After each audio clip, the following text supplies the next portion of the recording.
Hola y bienvenidos a Euronews Hoy. Francia anuncia que podría implementar cortes de electricidad a la población durante este invierno. El objetivo es ahorrar energía ante la crisis energética que sufre toda Europa.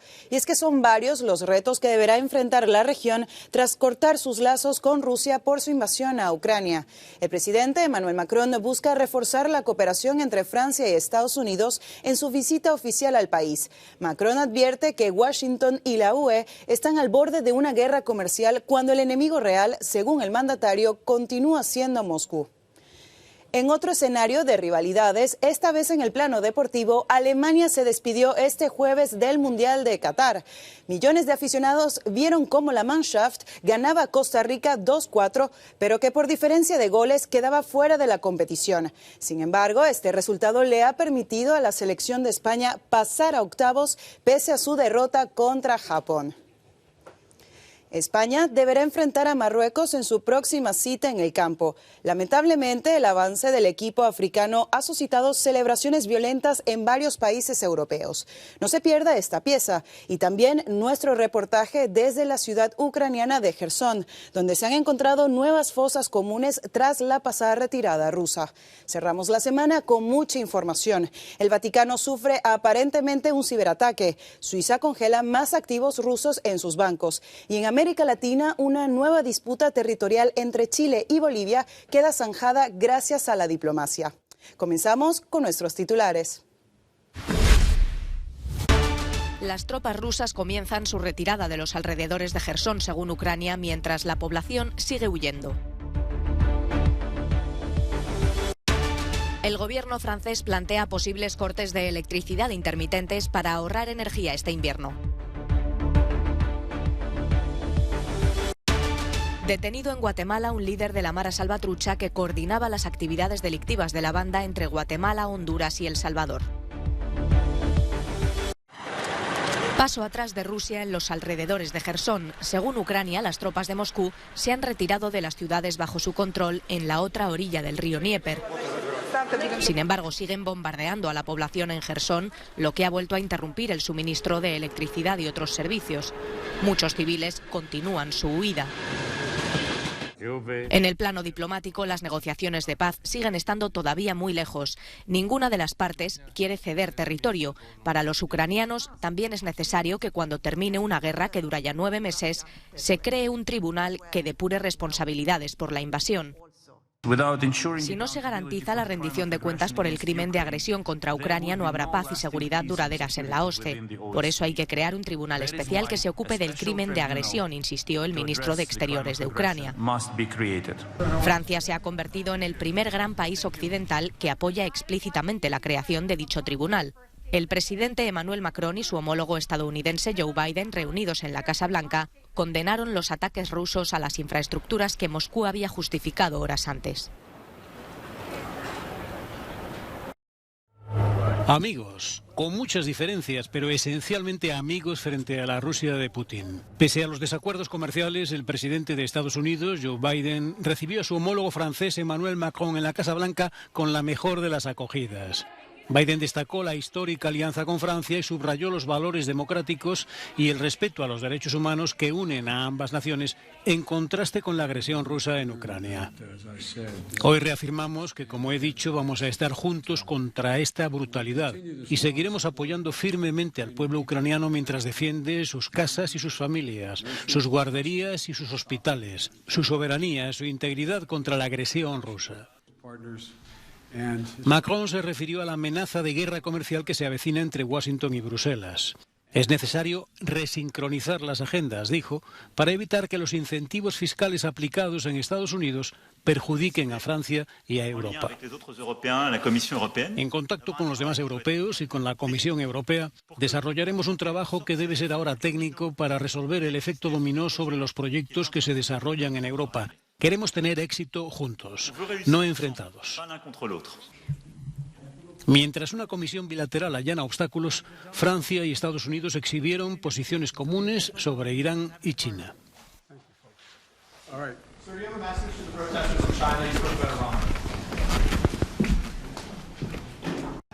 Rusia justifica los ataques a infraestructuras de Ucrania. En respuesta a las críticas sobre los continuos bombardeos a infraestructuras civiles de suministro eléctrico o de agua en pueblos y ciudades, Rusia asegura que están más que justificados porque Estados Unidos y la OTAN suministran armas a Kiev y entrenan a los soldados ucranianos.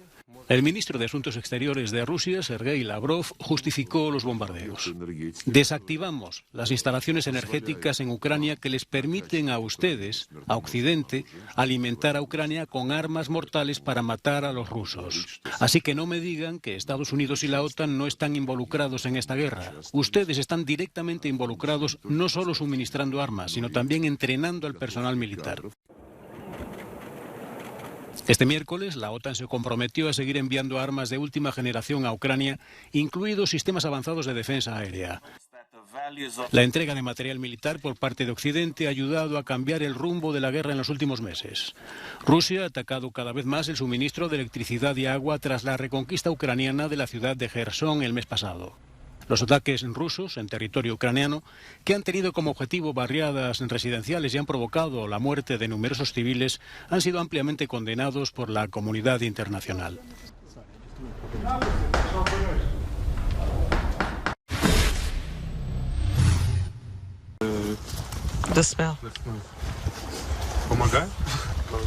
Sergei y Sasha no estaban preparados para lo que iban a encontrar enterrado en el jardín de esta casa bombardeada. 5 personas estaban aquí, 2 de ellas sin cabeza. El sexto solo tenía la mitad de su cuerpo porque había pasado un mes en el jardín y los perros se habían llevado partes de él. Los forenses encontraron cuerdas en las muñecas de 3 de ellos. Cuerpos con marcas de tortura. El rastro dejado por Rusia en muchos territorios que ocupó en Ucrania. Los conocía, eran buenos chicos, muy centrados, buenos trabajadores. ¿Qué le vamos a hacer? La policía desenterró los cuerpos y el fiscal de Ucrania está en el caso.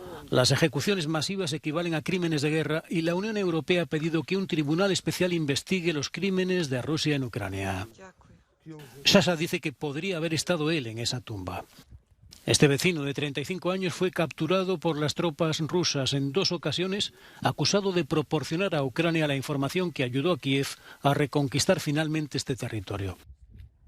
Le retuvieron durante 8 días, le interrogaron, le golpearon.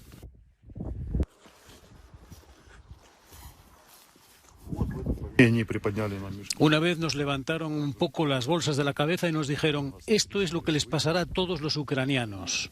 Entonces sacaron a 3 de nuestros compañeros que demostraron que formaban parte de la resistencia y les dispararon.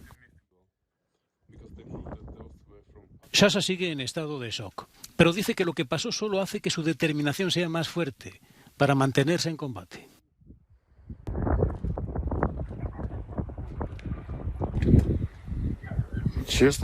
Sinceramente, cada día me siento más ucraniano. Y los echaremos de aquí. Es un reportaje de Annelies Borges desde Pravdin, en el sur de Ucrania, para Euronews.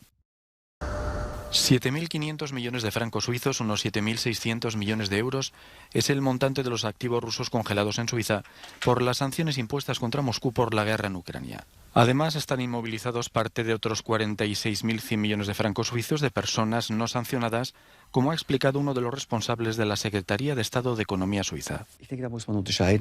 Tenemos que diferenciar entre los 7.500 millones de francos que hemos mencionado como fondos congelados, que son activos y de personas sancionadas, incluidas en las listas de las sanciones de la Unión Europea, y que hemos asumido. Los 46.100 millones son activos de personas no sancionadas, son rusos que tienen su capital en Suiza. Por eso verían esa diferencia si las cifras publicadas por la Unión Europea fueran correctas. No obstante, estas cantidades no reflejan con exactitud la totalidad de los fondos de titularidad rusa depositados en entidades suizas. Solo puedo adivinar lo que hay detrás. Por un lado, los valores no están incluidos en los 46.100 millones, ni siquiera en la Unión Europea. Y no se registran todas las personas que viven o residen en Suiza o en la Unión Europea. Son muchas personas y por eso también esta diferencia. Tras la invasión de Ucrania, el gobierno federal suizo decidió rápidamente alinearse con las sanciones impuestas desde la Unión Europea. Una decisión que recibió algunas críticas, de quienes consideran que era un atentado a la tradicional neutralidad de la Confederación Helvética. Suiza es uno de los destinos tradicionalmente elegidos por los millonarios rusos o por las empresas de este país, especialmente porque es uno de los centros de negociación del comercio internacional de numerosas materias primas.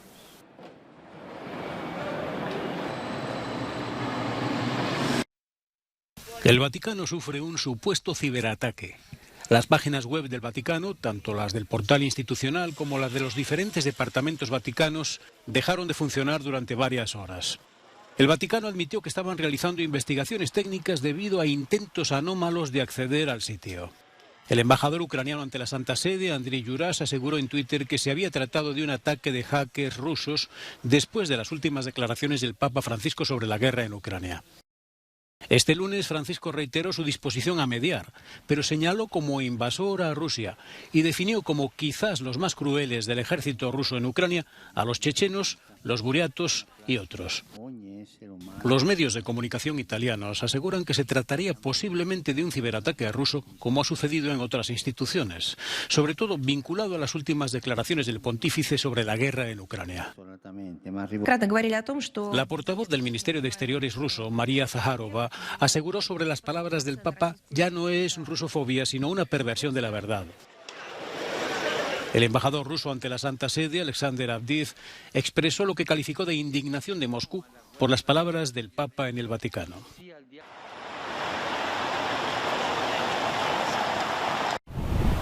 Posibles cortes de luz en Francia. El gobierno de Emmanuel Macron ha anunciado posibles cortes de electricidad controlados durante el invierno, con el fin de anticiparse a la escasez de energía causada por problemas de suministro. Las escuelas y sus comedores podrían cerrar según las propuestas que deben reducir el consumo de energía al 38%, manteniendo los servicios esenciales como hospitales y parques de bomberos.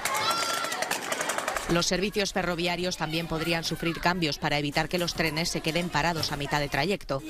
Los cortes de energía intermitentes, que no durarán más de 2 horas, se producirán probablemente durante las horas de mayor consumo, por la mañana o por la tarde. Se ha abierto una página web para que los ciudadanos puedan ver si su región está afectada. Los problemas de suministro de energía nuclear están detrás de este plan. La mitad de las centrales nucleares francesas están cerradas para su reparación. El objetivo es evitar incidentes incontrolados que podrían hacer caer toda la red. Catherine Lescourt, directora de comunicación de Enedis, explica que siempre debe haber tanta producción como consumo, y si esto no se mantuviera, la red podría colapsarse. Esto es lo que llamamos una avería gigante o un apagón, y obviamente de lo que se trata es de evitar este tipo de problemas. El gobierno francés pide a los ciudadanos que moderen su consumo de electricidad para evitar que sea necesario lanzar este plan. En cuanto a los usuarios industriales, podrían recibir una compensación económica a cambio de reducir su consumo. China debe presionar a Rusia para que ponga fin a la guerra en Ucrania. Así lo cree el presidente del Consejo Europeo, Charles Michel, y así se lo ha comunicado al presidente de China, Xi Jinping, durante su viaje a Pekín. Quiere que Xi actúe ya. China es miembro del Consejo de Seguridad de la ONU. En mi opinión, tiene una responsabilidad especial. La responsabilidad de utilizar su influencia para convencer a Rusia de que respete el derecho internacional y la Carta de Naciones Unidas, y de que cumpla con las obligaciones internacionales. Xi, por ejemplo, tiene muy claro que China no va a proporcionar armas a Rusia. Tiene muy claro que la amenaza nuclear no es ni aceptable ni responsable.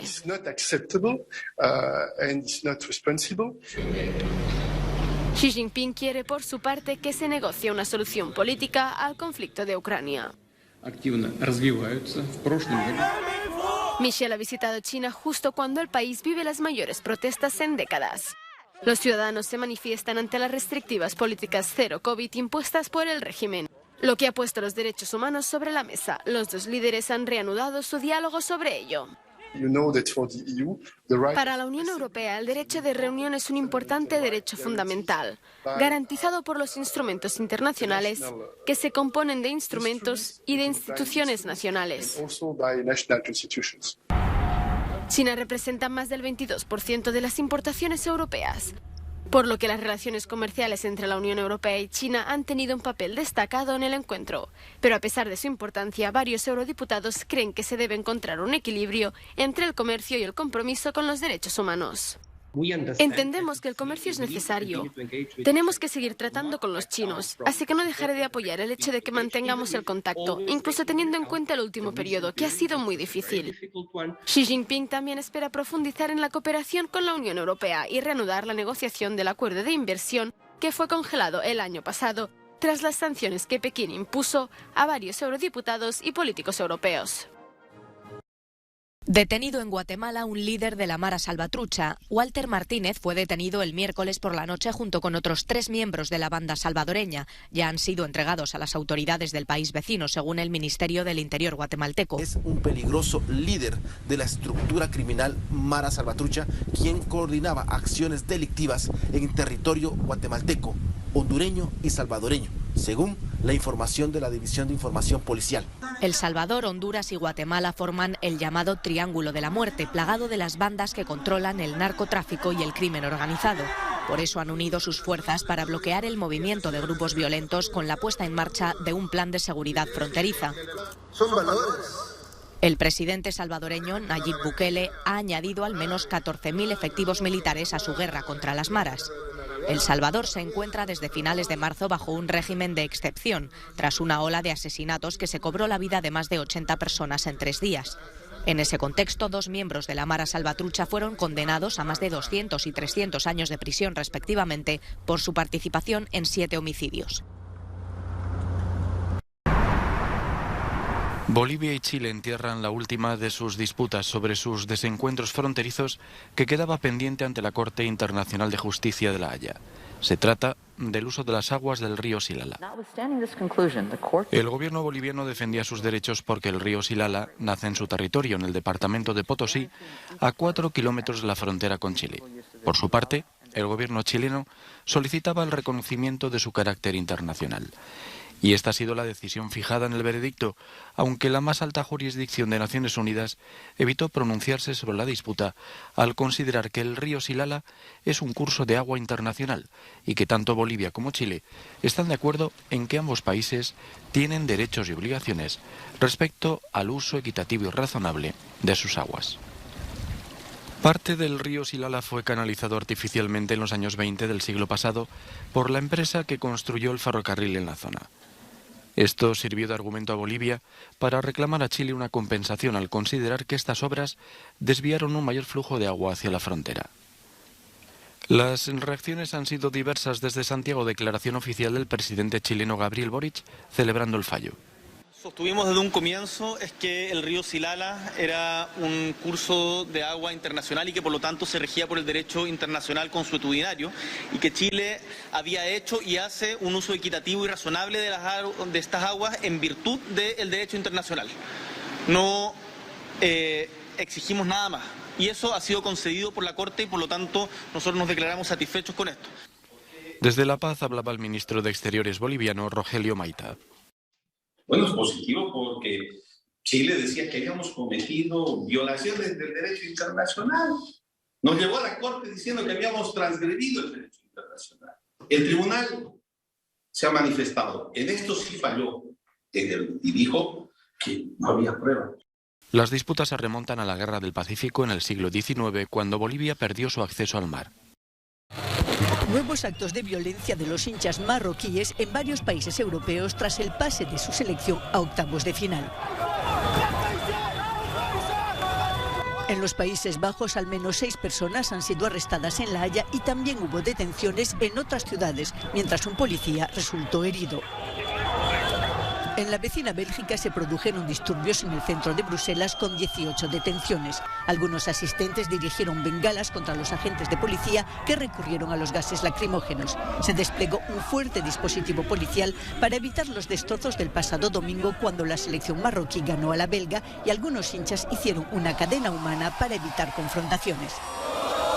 En París, en cambio, el ambiente fue festivo y no era para menos.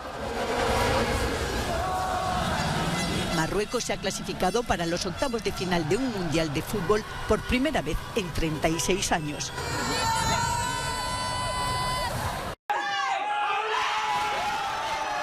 Resignación en Alemania tras su eliminación del Mundial de Qatar. La siempre entre las favoritas fue eliminada de la fase de grupos por segunda Copa del Mundo consecutiva. Es la primera vez en la historia del fútbol alemán que esto ocurre y los aficionados reconocen el mal hacer de su equipo. Nadie esperaba que Japón ganara a España, pero al final merecimos ser eliminados, hay que admitirlo. Y eso se ha confirmado en años anteriores y de nuevo en esta ocasión, así que estoy decepcionado, pero de alguna manera lo esperaba de nuevo, dice este espectador.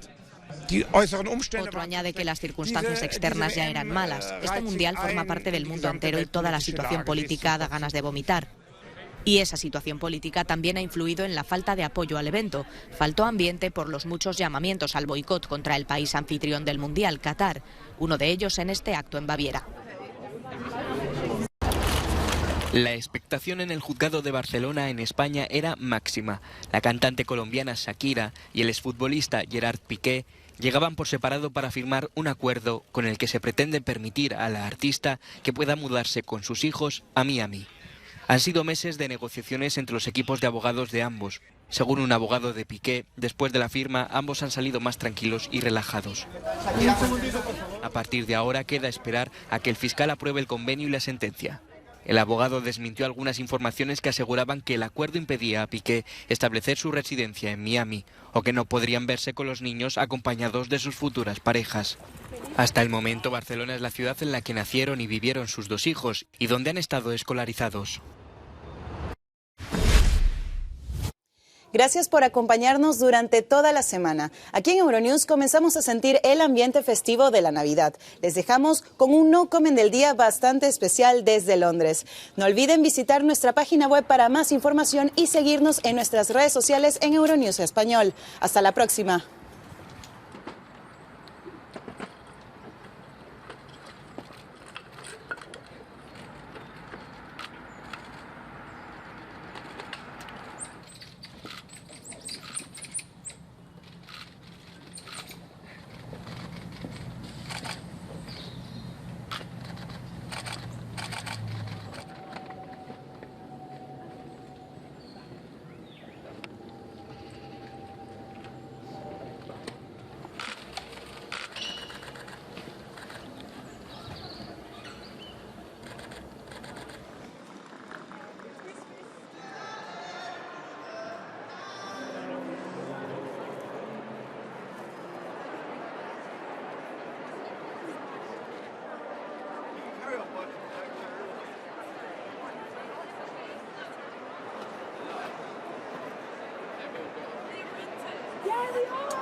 Very Christmassy on the table.